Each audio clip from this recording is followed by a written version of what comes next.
Podeis assentar. Aleluia, pastor Abner. Oh, glória a Deus. Você pode aplaudir o Senhor pela vida do pastor Abner? Aleluia.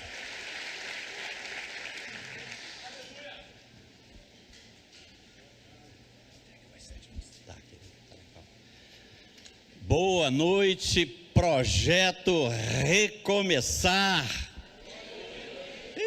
Tá muito fraco esse boa noite. Meu Deus, se eu dependesse do boa noite de vocês, não ia sair nada do altar hoje. Pelo amor de Deus, vamos fazer isso de novo, vamos fazer direito. Boa noite, projeto Recomeçar. Graça e paz da parte do Senhor Jesus. Coisa linda estar aqui mais uma vez para ministrar uma palavra da parte do Senhor Jesus para a igreja. Mas eu preciso confessar a vocês que quando eu fui convidado para ministrar a palavra de Deus hoje à noite, nesse primeiro culto, meu coração se encheu de alegria. E eu preciso dizer a você por que razão o meu coração se encheu de tanto júbilo. É porque esse ano que nós estamos vivendo é o ano da revisão, o ano da revisão. E quase tudo aquilo que Deus coloca no meu coração para ministrar à igreja tem a ver com revisar alguns dos nossos comportamentos. Uma boa parte de tudo aquilo que eu ministro à igreja tem a ver com revisão de comportamentos. E como esse é um culto de Santa Ceia, eu creio que seja uma oportunidade extraordinária para conversarmos um pouco sobre relacionamento e sobre comunhão. Posso ouvir um amém? Amém. Bom, hoje eu não quero apenas ministrar uma palavra para as famílias que estão aqui e tampouco para as famílias que estão nos assistindo pela internet. Hoje eu quero ministrar uma palavra sobre relacionamentos familiares. E que essa palavra possa te levar a refletir sobre o que é que você precisa revisar na tua relação com a tua família. Pode ser essa palavra, diga amém. Mas antes de compartilhar a palavra que eu trouxe, eu gostaria de fazer algumas considerações. E para começar, eu quero utilizar uma frase que, apesar de não estar escrita literalmente na Bíblia Sagrada, você não vai encontrar essa frase na Bíblia, mas ela é uma verdade absoluta.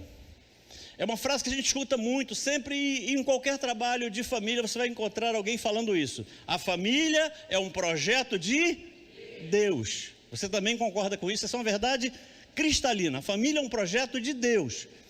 Muita gente repete isso com muita insistência. Essa frase nunca fica velha. É uma verdade absoluta. Mas o que talvez ainda não tenho te falado, talvez o que você não tenha ouvido ainda, é que apesar do projeto ter sido feito por Deus, a mão de obra para essa edificação não é de Deus. O projeto foi dado por Ele, mas a mão de obra que edifica a família é minha e é sua. Somos nós quem temos que edificar a nossa família. Deus nos entrega um projeto maravilhoso, perfeito, e nós temos que desfolhar esse projeto, é a nossa Bíblia Sagrada, para a partir daí edificarmos a nossa própria família.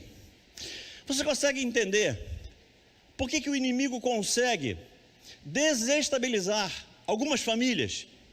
Você consegue entender isso? Você deve ver isso. Se não na sua família, numa família próxima da sua, em alguém da sua parentela, o inimigo desestabilizando algumas famílias. Por que será que isso acontece? Porque apesar do projeto que Deus fez ser perfeito, a mão de obra que edifica a família, que é minha e a sua, ela não é. Deus é perfeito, mas nós somos imperfeitos. Por isso que eu quero compartilhar uma palavra com você hoje. Abre a tua Bíblia no segundo livro dos Reis, capítulo de número 20. Segundo livro dos Reis, capítulo 20. Eu saí da minha casa hoje com uma convicção muito grande. Qual, pastor? A de que a palavra que será compartilhada hoje será uma resposta de Deus para muita gente. Se você crê nisso, diga amém. Encontrar o segundo livro dos Reis, capítulo 20. Eu vou ler vários versos, porque se a ministração for ruim, pelo menos a palavra de Deus é sempre maravilhosa. A palavra de Deus, ela é linda e preciosa. Verso 1. Naqueles dias adoeceu Ezequias mortalmente, e o profeta Isaías, filho de Amós, veio a ele e lhe disse: assim diz o Senhor, põe em ordem a tua casa, porque morrerás e não viverás. Então virou o rosto para a parede e orou ao Senhor, dizendo: Ah, Senhor, suplico-te lembrar de que andei diante de ti em verdade, com o coração perfeito, e fiz o que era bom aos teus olhos. E chorou Ezequias muitíssimo.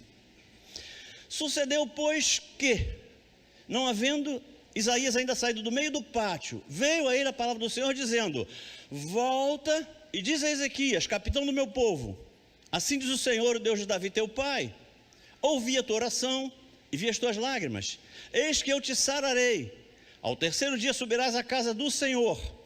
Acrescentarei aos teus dias 15 anos, e das mãos do rei da Assíria te livrarei, a ti e a esta cidade, e ampararei esta cidade por amor de mim e por amor de Davi, meu servo. Palavra do Eterno.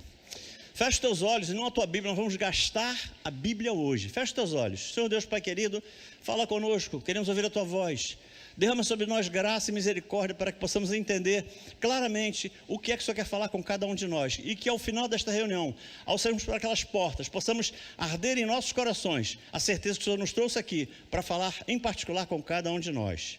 Eu peço que seja assim, em nome do teu Filho amado Jesus. Amém, igreja? Queridos, para ser fiel àquilo que Deus colocou no meu coração, eu decidi, para ministrar essa palavra, olhar para uma família em crise. E que, portanto, por estar em crise, eu posso afirmar que essa era uma família que precisava rever os seus comportamentos. Pelo menos se quisesse sair da crise, teria que rever alguns dos seus comportamentos. E antes que alguém se assuste com a dureza do recado que o profeta Isaías entrega ao rei Ezequias, eu penso que nós deveríamos primeiro entender os motivos que levaram Deus a mandar o profeta Isaías entregar aquele duro recado. Mas para fazer isso, nós temos que voltar alguns anos nessa história que a gente leu, voltar alguns versículos, talvez um capítulo na história narrada no texto que a gente leu. E se nós voltarmos alguns anos nessa história, nós vamos voltar ao governo que antecedeu ao governo do rei Ezequias, que foi o governo do seu pai, rei Acais. E olhando para o que a Bíblia fala, para o que a Bíblia revela sobre o reinado de Acais, nós vamos descobrir que o rei Acais havia sido um péssimo rei para Judá. Péssimo, terrível. Acais exerce uma liderança que, do ponto de vista espiritual, foi uma tragédia, foi um desastre. Na prática, a forma como Acais governou Judá fez com que aquele povo apostatasse da fé no Deus verdadeiro. E para confirmar o que eu estou dizendo, basta ler a Bíblia Sagrada. Você vai encontrar vários versículos na Bíblia descrevendo o que aconteceu no governo de Acais. No verso 2 do capítulo 16, nós vamos encontrar o momento em que Acais sobe ao trono. Está assim, 2 Reis 16, 2. Tinha Acais 20 anos de idade quando começou a reinar, e reinou 16 anos em Jerusalém. Aqui Acais assume o trono e começa a reinar muito jovem, com 20 anos. No verso 2 ainda diz mais: Acais não fez o que era reto aos olhos do Senhor seu Deus, como Davi seu pai.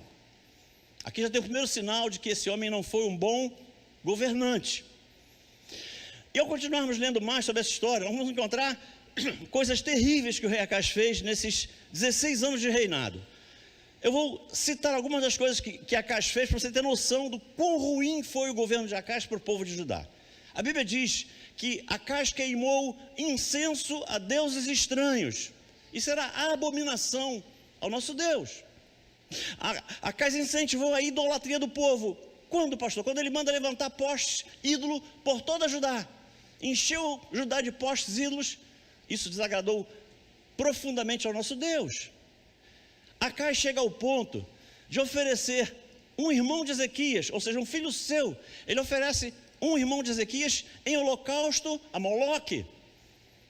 Tudo isso era abominação a Deus.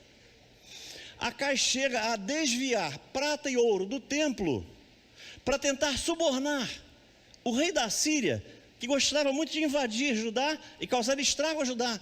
Então ele tentou aplacar a ira do rei da Síria, desviando ouro e prata do templo e levando em presente para o rei da Síria. Bem, aos 36 anos de idade, ou seja, ainda muito jovem, o rei Acaz morre. Isso está registrado no verso 20. E dormiu Acaz com seus pais, foi sepultado junto aos seus pais na cidade de Davi, e Ezequias, seu filho, reinou em seu lugar. Aqui começa o reinado de Ezequias. Bem, qual foi a consequência prática desse governo desastroso de Acaz na vida do seu filho? Qual foi a influência que esse governo tenebroso que Acaz teve gerou na vida do seu filho? Bom, vamos ver. O jovem Ezequias, eu creio que ele tivesse um coração muito diferente, mas muito diferente do coração de seu pai. Assim que ele assume o trono de Judá, esse jovem decide fazer tudo diferente, tudo diferente. Eu creio que quando Ezequias inicia seu reinado com apenas 12 anos de idade, eu creio, é a leitura que eu faço, que ele tivesse muita vergonha do estado em que seu pai havia deixado o reino de Judá. E em função dessa sua decepção, e tomado por um desejo obstinado de fazer tudo diferente, eu entendo que Ezequias decide que a prioridade número 1 do seu reinado seria o restabelecimento do culto ao Deus verdadeiro em Judá. Ele assenta isso no seu coração e ele passa a trabalhar a partir daí, para fazer com que o povo voltasse a servir o Deus verdadeiro, o Deus de Jacó, de Isaac e de Abraão. E se eu estou certo nessa minha avaliação, Ezequias foi extremamente competente nessa sua missão. Tanto que após alguns anos de trabalho exaustivo, Ezequias consegue fazer com que Judá voltasse o seu coração para o Deus de Abraão, para o Deus de Isaac e para o Deus de Jacó.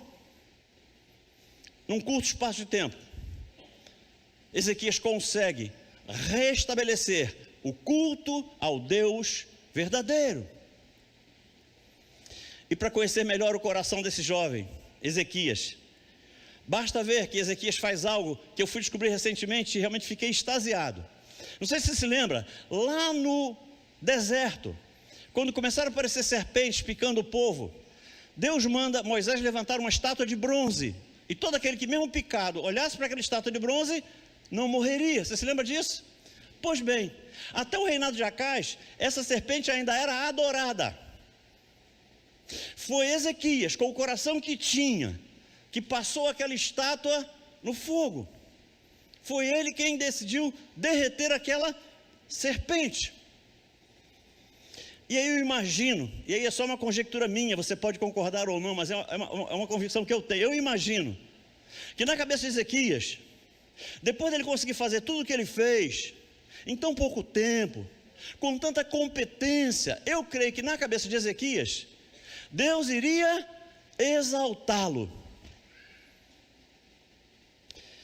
Eu creio que Ezequias chega nesse momento da sua vida com aquela sensação que muitos de nós temos algumas vezes, em alguns momentos, aquela nobre sensação do dever cumprido. Na minha avaliação, Ezequias devia achar que a forma como ele vinha conduzindo a sua vida estava agradando a Deus.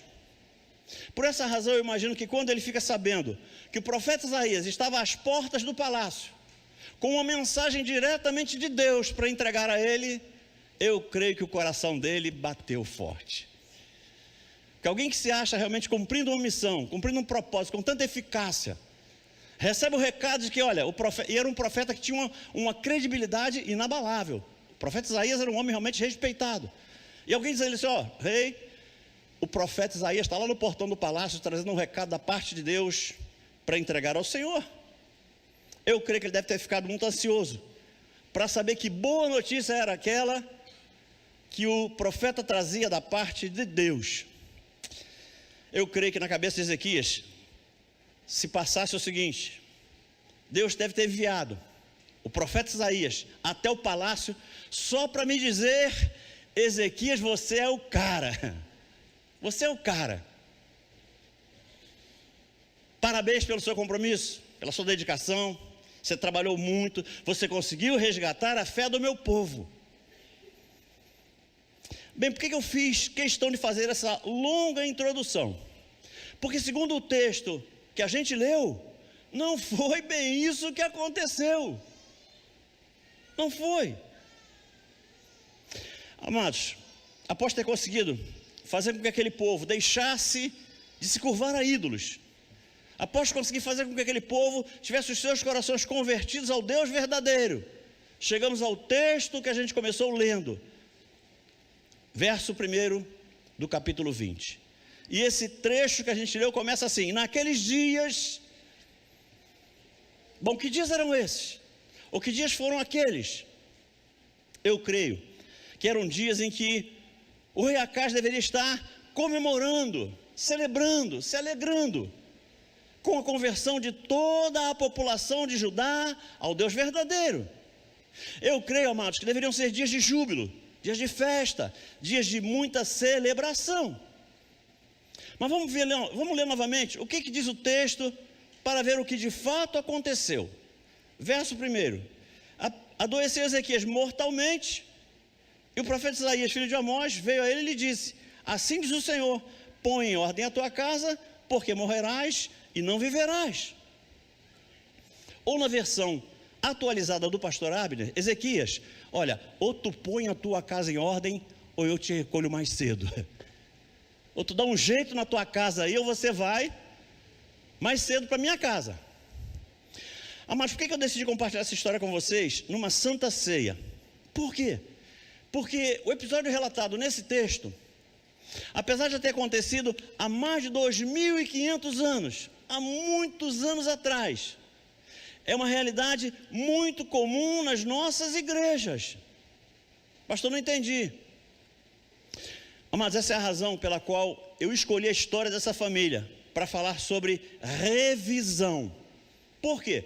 Porque na minha visão, nós só teremos igrejas fortes se as famílias que congregam nessa igreja forem fortes.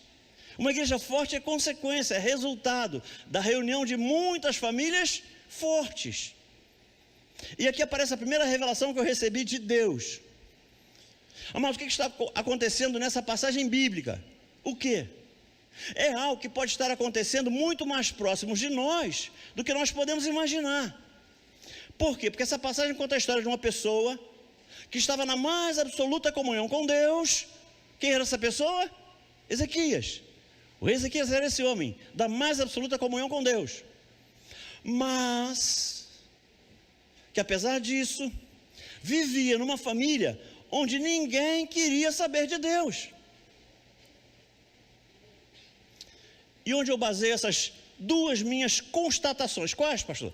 A de que ele era um homem de comunhão com Deus e de que a família dele desagradava a Deus. Onde? Primeiro, a constatação de que a família de Ezequias era um desastre é revelada quando Deus manda Isaías dizer a ele o seguinte: olha, ou você põe a tua casa em ordem ou você morre. Então não era algo simples, não era algo banal, senão o juízo de Deus não seria tão severo. Era algo muito, mas muito complicado.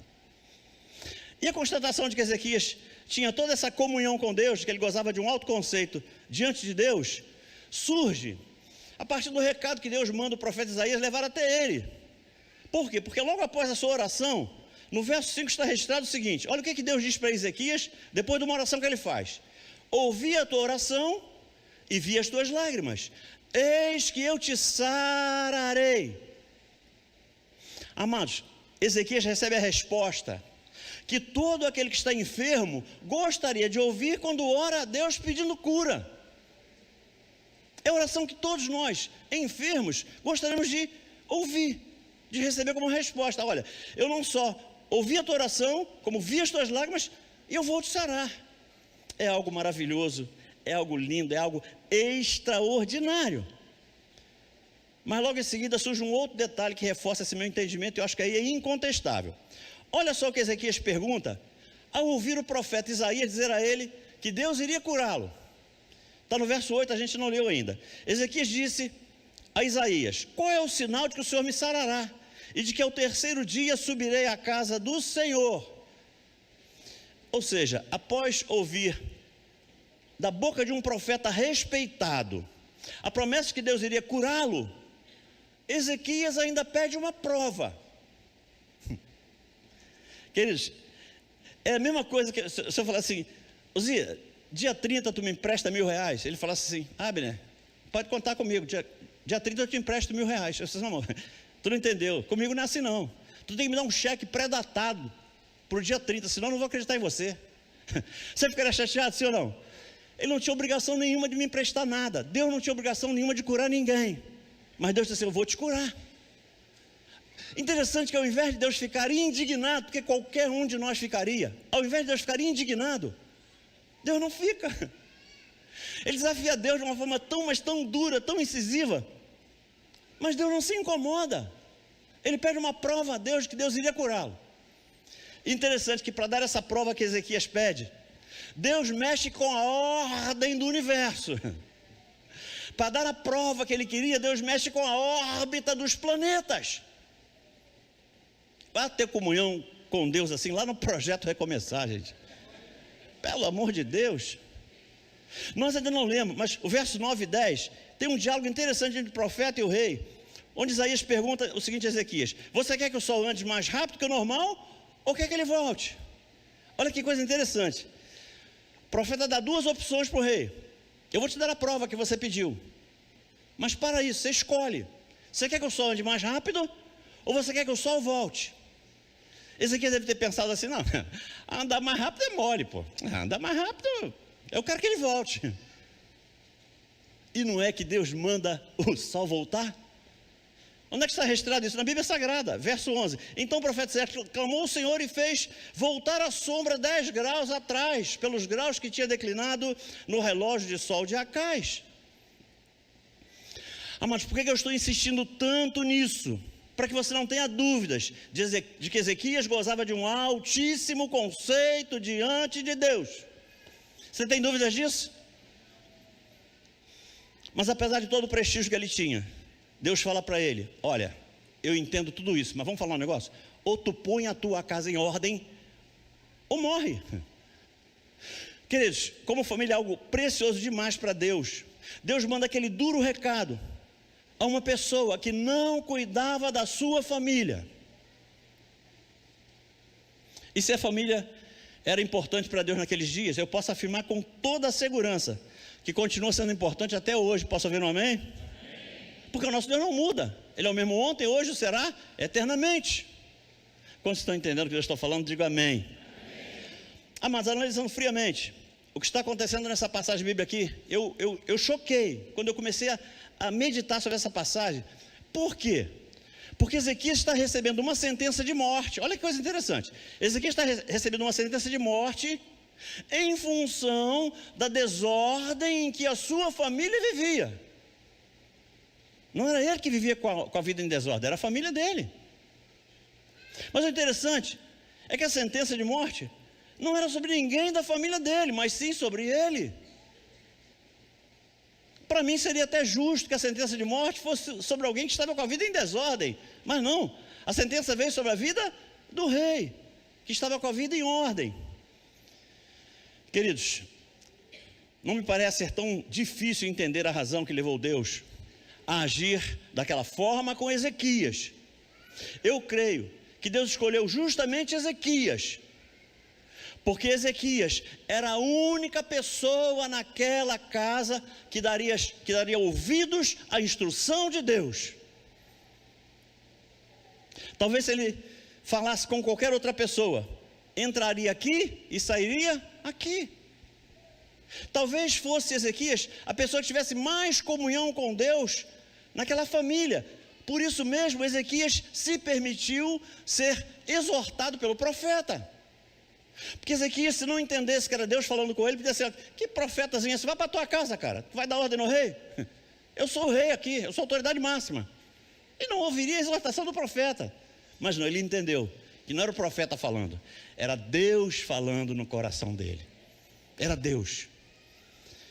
Bem provavelmente Deus viu que a única maneira de falar com aquela família seria falar diretamente com alguém que tinha comunhão com ele. Talvez por isso você esteja aqui hoje. Poxa, meu marido precisava muito ouvir essa mensagem. Olha, se a minha esposa ouvisse isso, os meus filhos, meus pais. Mas deixa eu falar um negócio para você. É com você que Deus quer falar. Não é com ninguém da sua família, é com você. Sabe por quê? Porque é você que tem comunhão com Ele. É você que está aliançado com Ele, e não aquela pessoa que veio à sua mente agora. E me permita abrir um parêntese. Importante perceber que o rei Ezequias não tinha consciência de que ele não estava dispensando à sua família a atenção devida.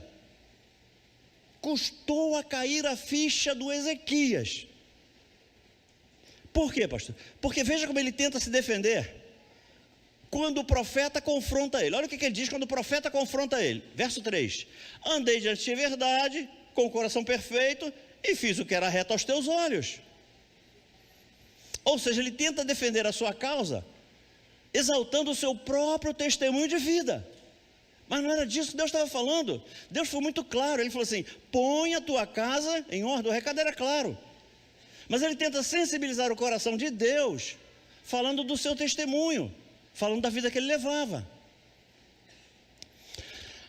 Mas eu creio que ao liberar aquela palavra dura sobre a vida de Ezequias, Deus estava falando pelo menos duas coisas a ele. Eu acho que hoje Deus está ensinando a mim e a você duas coisas poderosas. Leve para a tua vida. Primeira coisa: não basta dar um bom testemunho pessoal e nos esquecermos da nossa família, porque era isso que estava acontecendo aqui. Segunda coisa que eu aprendo com essa passagem: não adianta ficarmos orando a Deus para que Ele coloque a nossa casa em ordem. Isso é algo que a gente faz com muita frequência. Porque se fosse para Deus colocar a casa em ordem, Deus tinha ido lá e colocado a casa dele em ordem, não ia dar ordem a ele. Deus ia lá e fazia. Porque a tarefa de colocar a casa em ordem não é de Deus. A tarefa de colocar a nossa casa em ordem é minha e é sua. O que Deus espera é que cada um de nós assuma esse protagonismo dentro da nossa casa, no meio da nossa própria família. Mas ouça o que eu vou dizer: tentar culpar o inimigo não vai mudar a tua realidade.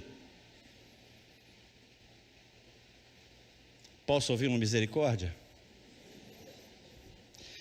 Meus irmãos, escute isso. Tem coisas que Deus vai fazer por nós. Posso ouvir um amém? E quantas coisas Ele faz por nós? Quantas? Mas tem coisas que Ele vai fazer através de nós, é nos usando, é nos instrumentalizando, é fazendo com que a gente assuma o papel que é nosso dentro da nossa casa. E deixa eu te revelar uma outra verdade. Olha só, Ezequias aqui, nessa passagem que a gente leu, ele é repreendido por Deus, não no papel de líder do seu povo. Aí ele ia muito bem. Ezequias é repreendido por Deus, nessa passagem que a gente leu, no papel de líder da sua própria família. Aí ele ia muito mal. O que eu aprendo aqui? É que o fato de eu e você desempenharmos bem algum papel na sociedade, o fato de eu e você desempenharmos bem algum papel na igreja, não é garantia automática, não é garantia absoluta de que nós desempenharemos bem o nosso papel na família. Uma coisa não implica na outra. Amados, quantos maridos, eu sei que aqui não tem nenhum não, mas eu vejo muito por aí, quantos maridos que na empresa em que trabalham são muito bem avaliados, mas na avaliação das suas famílias são reprovados. Quantas esposas que são muito queridas na igreja, mas não gozam desse mesmo prestígio dentro da sua própria casa. Quantos pais que sempre têm tempo para dedicar-se ao trabalho, até mesmo para ensinar a tarefa a um outro colega de trabalho que entrou depois dele, mas que não encontram tempo nunca para dedicarem aos seus filhos. Olha só, Deus define os alicerces, não só da igreja, quanto da família. 1 Timóteo 5,8.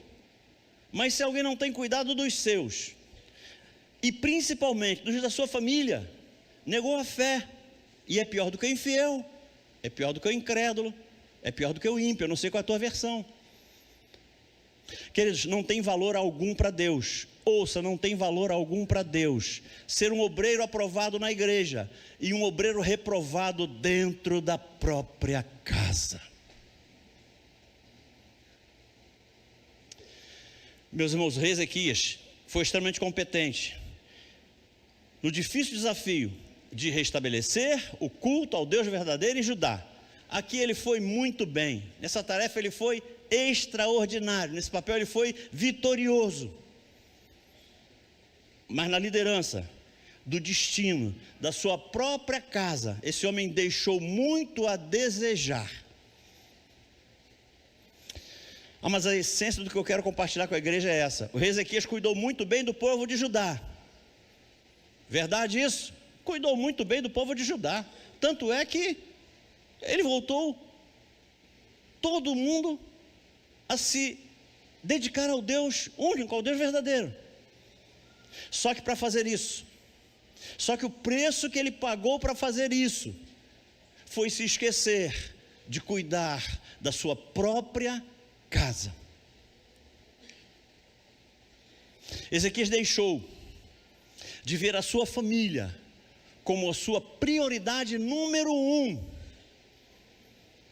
Equivocadamente, esse homem elegeu como sua prioridade número 1 o restabelecimento do culto ao Deus verdadeiro em Judá, e se esqueceu de que essa nunca poderia ser a prioridade número 1 dele, porque a nossa prioridade número 1 será sempre a nossa própria família. A conclusão a que eu chego é que o rei Ezequias precisou passar por todo esse processo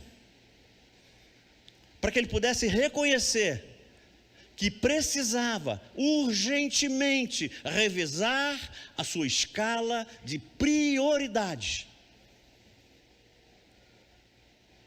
Porque ao priorizar a sua vida espiritual, a sua liderança espiritual, ele negligenciou a sua casa, ele se esqueceu da sua família, e infelizmente o resultado foi esse que a gente viu. Pastor, qual? O restabelecimento do culto ao Deus verdadeiro em Judá não eximiu Ezequias de ser responsabilizado por Deus pelo caos que se instalou dentro da sua própria casa. E eu concluo aqui eu entro na conclusão para repartir com vocês uma certeza que eu trago no meu coração. Eu não sei se você reparou, mas o texto literal é: Ezequias, põe a tua casa em ordem, porque você vai morrer. Sim ou não? Sim. Mas eu só disse essa frase lendo o texto literal. Nas minhas palavras eu não falei isso uma única vez. Nas minhas palavras eu sempre disse: Ezequias, ou você põe a casa em ordem, ou você morre. Por quê? Por quê?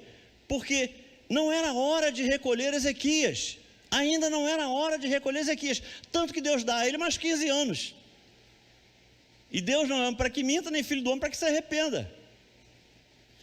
Mas o que Deus queria é que Ezequias reconduzisse a sua família ao lugar de onde ela nunca deveria ter saído, que é o primeiro lugar na sua vida.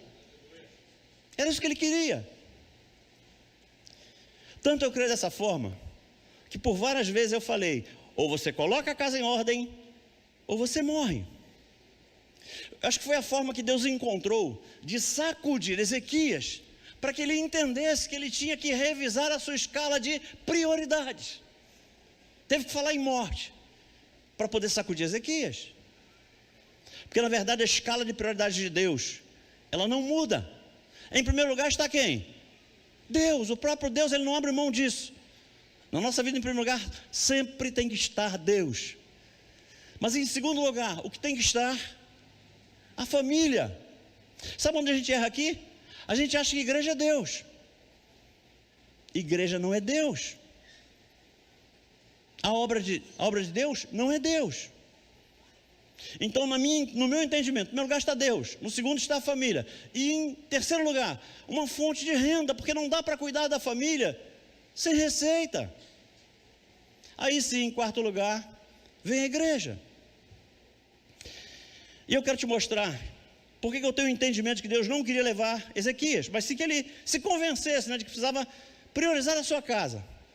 Eu quero te mostrar na Bíblia Sagrada de onde vem essa minha convicção. Por quê? Porque nesses 15 anos que ele recebe de brinde, de bônus, de plus, nesses 15 anos que ele recebe, Ezequias gera um filho. E o nome desse filho de Ezequias chama-se Manassés. Por que eu sei que aconteceu nesse período? Porque a Bíblia diz que quando Ezequias morre, Manassés tem 12 anos. Onde é que está isso? 2 Reis 20 e 21. Ezequias dormiu com seus pais e Manassés, seu filho, reinou em seu lugar. 2 Reis 21. Tinha Manassés 12 anos de idade quando começou a reinar. Ou seja, se Manassés assume com 12 anos, nesse episódio Manassés ainda não havia sido gerado, porque ele recebe mais 15 anos de vida. E quando ele morre, Manassés tem 12. Eu chego à conclusão de que Manassés nasceu 3 anos depois de todo esse acontecido. Ou seja, se Deus não tivesse dado mais 15 anos a Ezequias, Manassés não teria nascido. Só que isso jamais poderia ter acontecido. Eu vou afirmar, isso jamais poderia ter acontecido.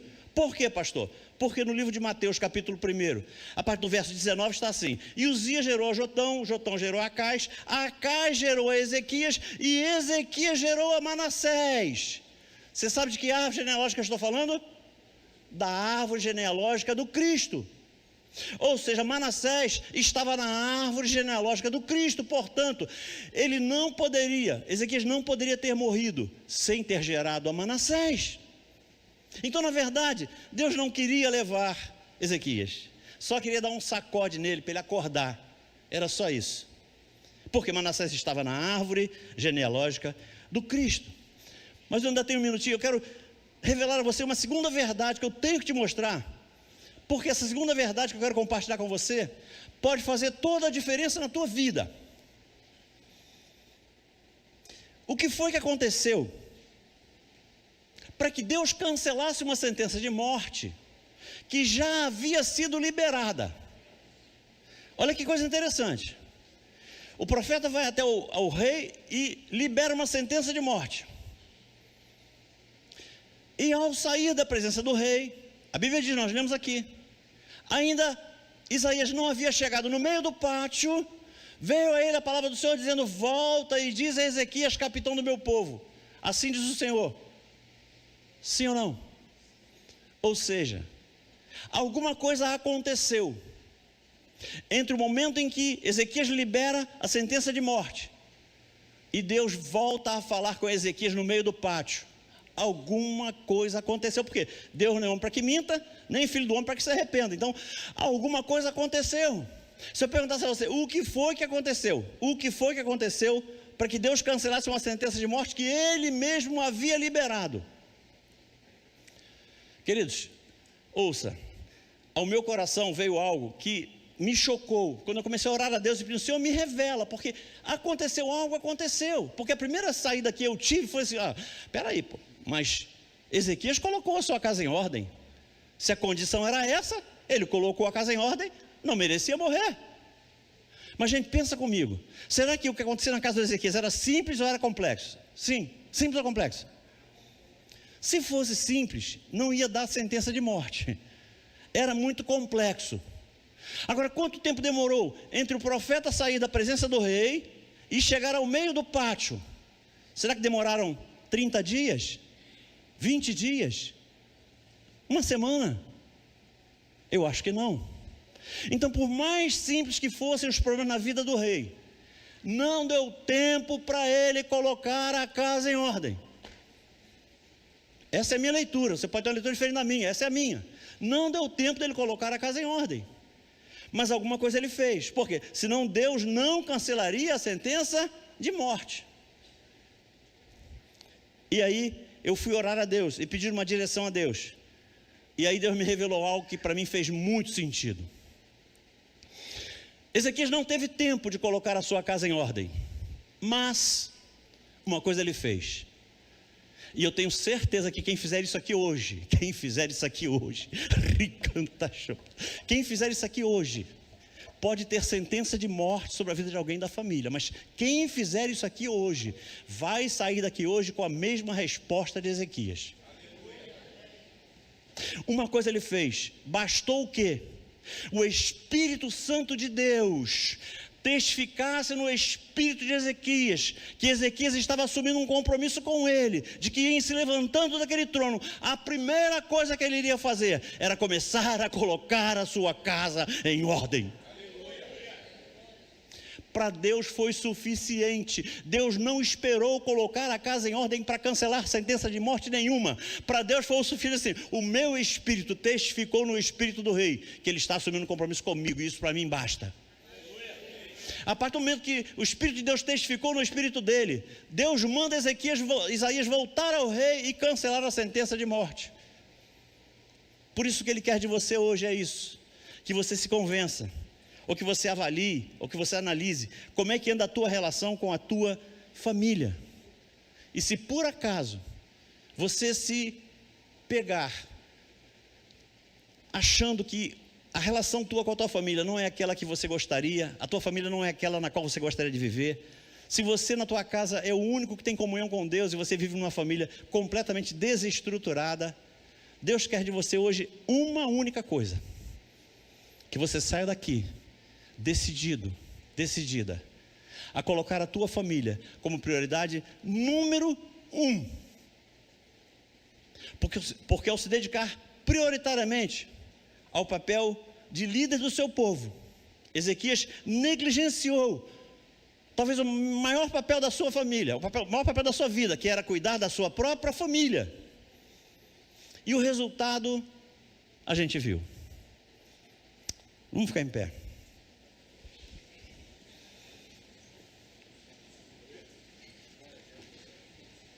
Queridos, eu sou obrigado a admitir, e eu não quero ser hipócrita, eu sou obrigado a admitir que tem horas que a vontade que dá é essa mesmo. Tem hora que a vontade que dá é deixar algumas pessoas da família para trás e continuar a nossa caminhada sozinho. Ou será que sou só eu que penso assim? Tem mais alguém que pensa assim também? Tem horas que dá vontade. Tem hora que dá vontade de largar tudo e sair sozinho, porque se eu continuar caminhando com Deus, eu ando muito mais rápido. A minha família está atrapalhando a minha caminhada. Mas deixa eu te revelar algo. Sozinho, você pode até andar mais rápido, mas creia que juntos vocês chegam muito mais longe. E sabe qual é a grande diferença? É que você não vai ouvir de Deus o que Ezequias ouviu.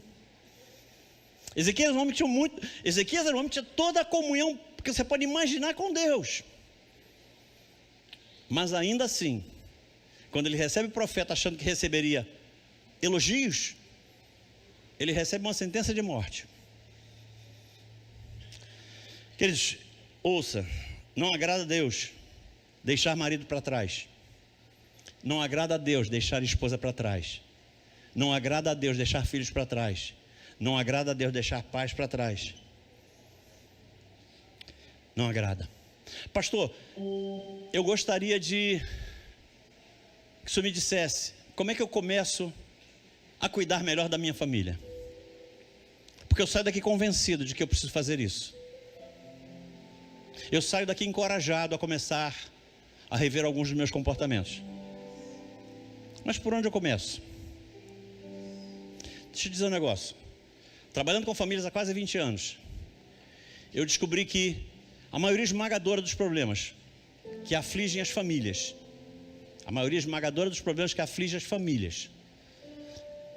tem a sua origem em apenas 3 áreas. Eu diria que 70%, 80% dos problemas têm a sua origem em 3 relacionamentos. Se você começar por esses 3, você começa muito bem. A primeira relação que tem destruído muitas famílias é a relação conjugal. Uma família onde a relação conjugal é uma relação mal resolvida, é uma família fadada ao fracasso. Segunda relação é a relação de pais com filhos. Famílias onde a relação de pais com filhos é uma relação sofrível, é uma família fadada ao fracasso. E o terceiro relacionamento é o relacionamento da família com o dinheiro.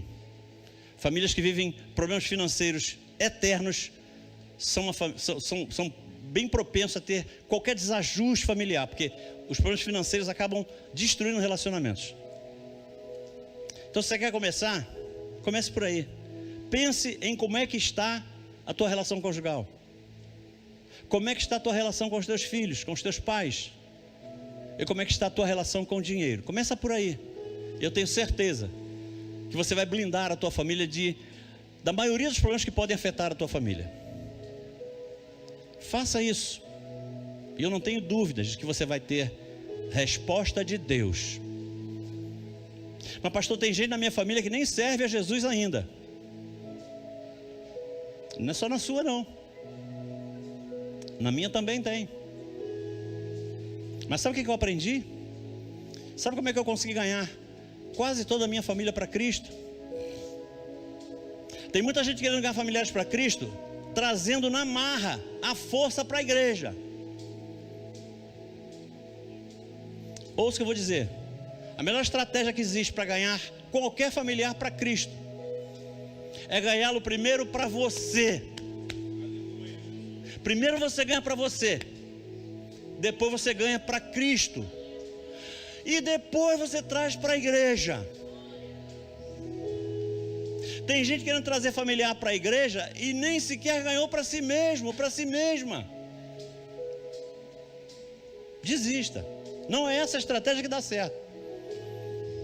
Primeiro você vai se empenhar a conquistar a confiança desse seu familiar. Você vai ganhá-lo ou ganhá-la para você. Aí você abriu uma porta enorme, uma porta gigantesca, para levá-la até Cristo e para trazê-la depois para a igreja. Eu não sei como é que andam os teus relacionamentos familiares, mas eu quero orar por você. Amados, durante 16 anos, eu tive parte da minha família separada da gente. E esse episódio que gerou a cisão da família foi a causa da nossa conversão. E a partir da nossa conversão nós começamos a buscar em Deus como alcançá-los, como chegar até eles. Mas não dava certo. Se batia na casa, dizia que não estava. Se atravessava numa rua andando, trocava de calçada. Se parasse num posto de gasolina, a pessoa não abastecia e saía sem abastecer, para não ficar mais tempo próximo de nós. Eu comecei a buscar em Deus uma direção, porque no meu coração eu deveria pedir perdão ao líder da família da minha esposa, que era o filho vivo, o filho mais velho. Meu sogro havia morrido, mas eu não tinha como. Se alguém perguntava, pastor, você teria razões para pedir perdão a ele? Nenhuma. Mas ouça, pedir perdão não é assumir que está errado. Pedir perdão é decidir que os teus relacionamentos são muito mais importantes do que o teu ego. E eu encontrei esse meu cunhado. Nós chegamos até ele dizendo assim, não vou repetir o nome não, fulano, eu quero pedir perdão a você. Ele disse assim, não, você não tem que pedir perdão a mim, sou eu quem tem que pedir perdão a vocês. Por todo esse tempo de distância, esses 16 anos de afastamento, sou eu quem tem que pedir perdão a vocês. Depois eu fui descobrir que ele frequentava um centro espírita. E o pai de santo disse assim, olha, se eles pedirem perdão a você, não vale, não serve. Você que tem que tomar iniciativa, senão você não vai se limpar. Quando Deus quer fazer milagre, até o diabo obedece. Até o diabo obedece. E hoje eu tenho o prazer de dizer, eu vi o meu cunhado ser batizado nas águas.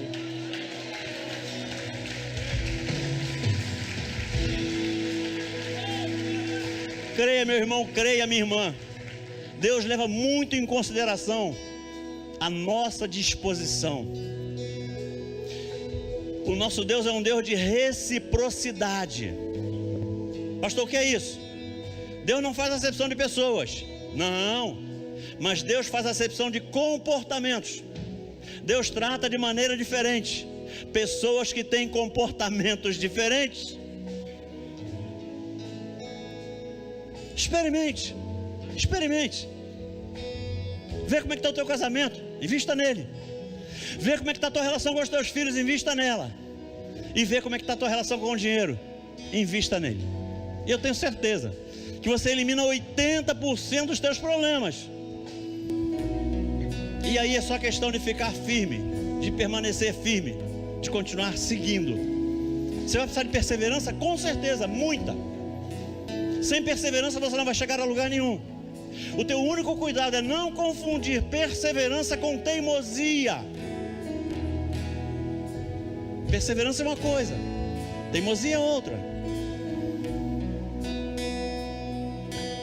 Pastor, dá um exemplo. O camarada chega no banco e diz assim, a senha dele diz assim, pá, senha inválida. Aí o cara fala assim, eu sou brasileiro, não desisto nunca. Pá, senha inválida. Se digitar de novo vai bloquear. Pá, senha bloqueada. É perseverante, sim ou não? Teimosa. Queridos, perseverança é você nunca perder de foco o teu alvo. Se tiver que mudar a estratégia, você muda, mas o alvo não. Sabe o que é teimosia? É você esquecer do teu alvo e ficar insistindo 30 vezes na mesma estratégia que já não deu certo uma vez, não deu certo duas, não deu certo três, não deu certo quatro, e não vai dar certo mesmo. Experimente mudar a estratégia, peça a Deus. Deus é poderoso em te dar estratégias. Peça a Deus uma estratégia. Pastor, está difícil o meu casamento, a minha relação com os meus filhos está horrível. Pastor, eu estou todo enrolado financeiramente. Peça a Deus estratégias. Eu tenho certeza que você sai dessa situação glorificando o nome do Senhor. Eu quero orar por você, meu tempo acabou.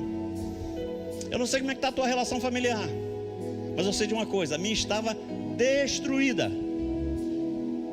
E eu comecei pedindo a Deus que restaurasse a minha relação familiar durante anos. E eu não consegui restaurar. Até que eu decidi tomar a decisão. Eu decidi fazer algo.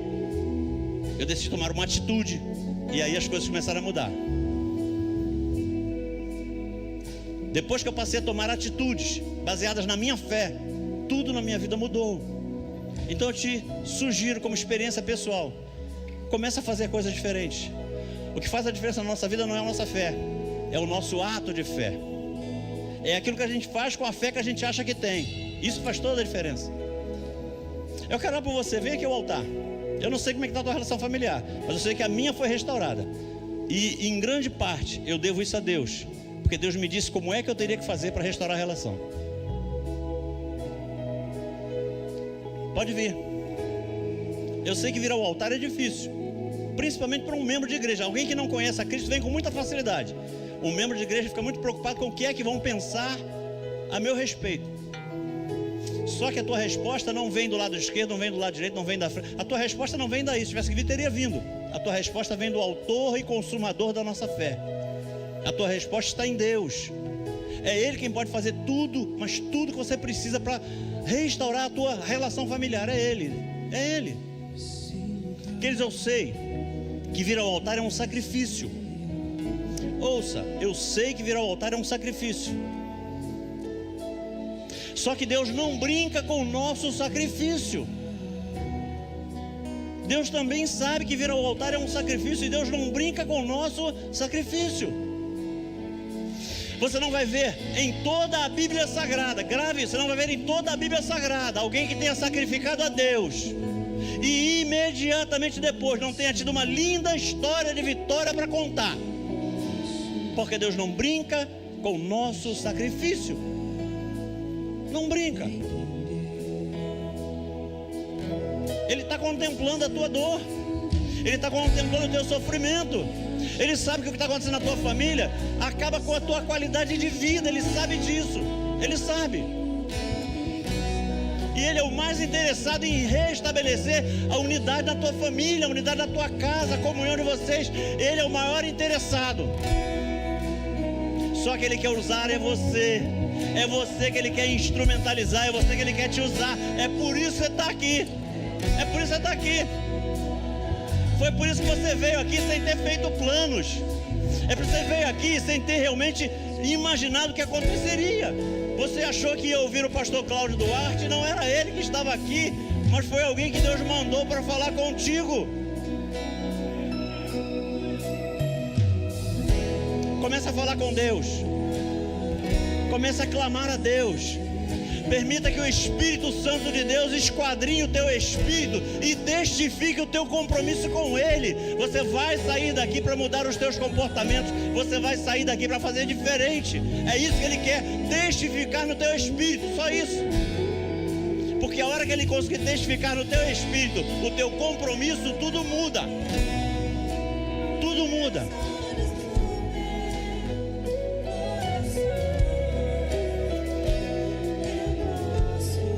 Senhor Deus, Pai querido, louvado seja o teu santo e precioso nome. Aqui estão os teus filhos, Pai, que se negam a continuar vivendo no ambiente familiar em que vivem. Aqui estão os teus filhos que querem mudar a realidade da família em que eles vivem, Pai. Eles sequer sabiam o que ouviriam hoje, mas eles estão aqui. E o Senhor aproveitou a vinda deles aqui hoje para falar com cada um deles. Por isso, a partir de agora, Pai, a minha oração é que o Senhor dê estratégias aos teus filhos, para que eles possam receber do Senhor a maneira mais eficaz de começarem a restaurar cada um dos seus relacionamentos. Fala com os teus filhos. Fala com os teus filhos, assim como o Senhor falou com o rei Ezequias. E dá a eles a oportunidade. Dá a eles a oportunidade, Pai.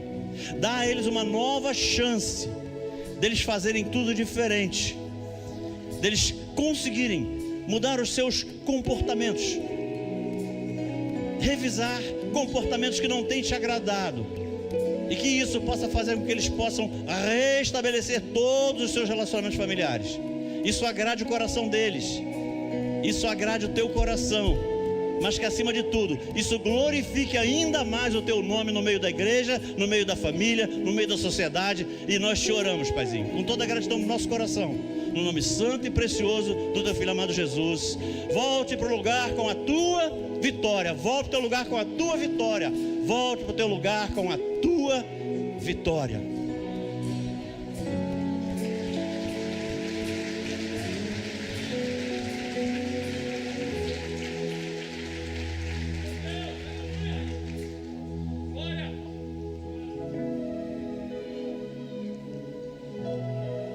Eu sempre falo, nada fugiu do controle de Deus. É que vocês estão aí atrás, vocês não viram o que estava acontecendo aqui na frente. Quantas pessoas lutando pela sua família, querendo mudar a história da sua família, pessoas chorando, clamando o Senhor. E eu creio que essa palavra foi profética nesta noite, e que famílias vão ter a sua história mudada.